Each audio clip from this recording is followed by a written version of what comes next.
Hey, salut! Je suis ravie de vous retrouver pour cette série de podcasts d'Émi lit pour vous. Je me présente, je m'appelle Émilie et depuis toute petite, je suis une passionnée de lecture. J'aime avoir des livres dans mon environnement et depuis que j'ai des enfants, je leur partage ma passion.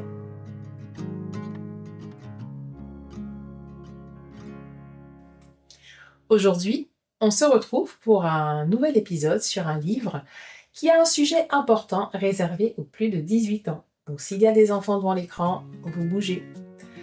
Il s'agit du livre Amour et sexualité de Gary Chapman aux éditions Farel. Alors, vous le verrez, Gary Chapman, c'est un auteur que j'apprécie énormément.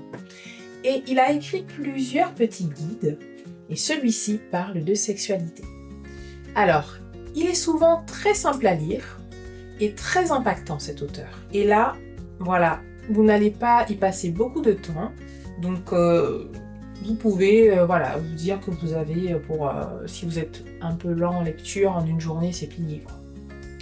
Dans le cas de cet ouvrage, l'auteur explique à quel point amour et sexualité sont imbriqués et que c'est un cadeau de Dieu fait dans le cadre du mariage.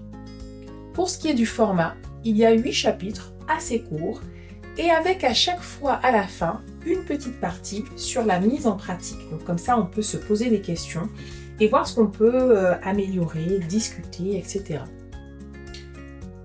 À la fin, il y a aussi des pensées à retenir. Et il y a aussi, ce que j'aime beaucoup, une longue liste de souhaits pour les hommes et pour les femmes.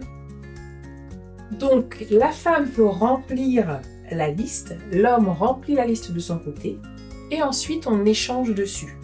Donc ça peut être des choses comme j'aimerais qu'elle cesse de bavarder pendant l'amour et qu'elle se détende et apprécie, ça c'est pour les hommes, hein. Donc si c'est ce qu'il souhaite, il coche. Et puis la femme, elle peut avoir par exemple j'aimerais qu'il ne se précipite pas, qu'on passe un peu plus de temps dans les préliminaires, et donc si c'est, pour elle c'est quelque chose d'important, elle peut cocher. Et à la fin, on discute de nos souhaits et on peut améliorer notre vie. Voilà. Il y a également des références bibliques. Ça permet aussi d'alimenter la discussion par rapport à ce que Dieu nous offre. Et puis, on peut également se rendre compte de nos différences dans le cadre de la sexualité. Gary Chapman aborde également le sujet de la violence dans le couple. Et je trouve que c'est aussi important avec tout ce qu'on entend maintenant, de pouvoir en parler dans le cadre de la sexualité. Mes points positifs encore, ça va être le format, donc court, percutant, les parties mises en pratique, ça je l'ai dit, et puis le fait que l'auteur fasse des liens avec l'ouvrage Les langages de l'amour que je vous ai déjà présenté.